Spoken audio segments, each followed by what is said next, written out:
Saturday marks 20 years since the terror attacks on 9/11. The memories of that day remain both vivid and painful for an East Tennessee man who volunteered at the scene doing one of the most difficult jobs of all.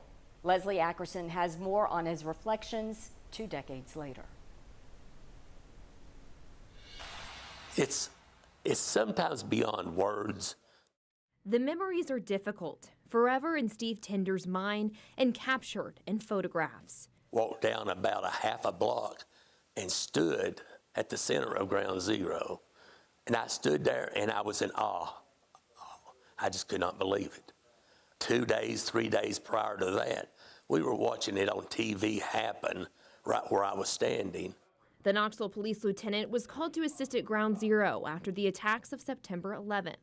He worked alongside the disaster mortuary operational response teams, identifying those who had lost their lives. It could be an emotional impact seeing what we saw that was left of people. Because as we worked on the remains, I'd look up and you'd see all these big, burly, strong firefighters or police officers. And I mean, they were just shaking, or there was tears pouring down, because some of them knew who that was. It was just overwhelming.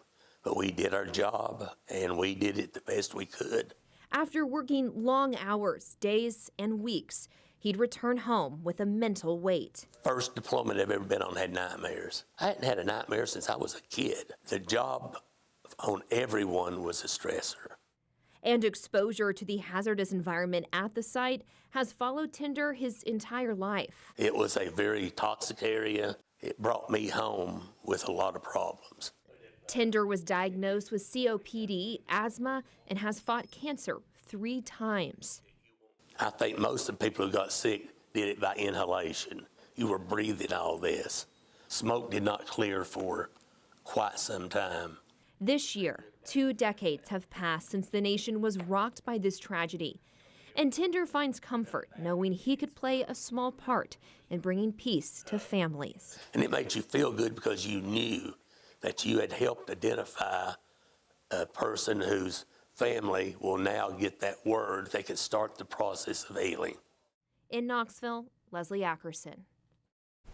We will continue to share the stories of East Tennesseans and their ties to the September 11th attacks as we reflect and remember.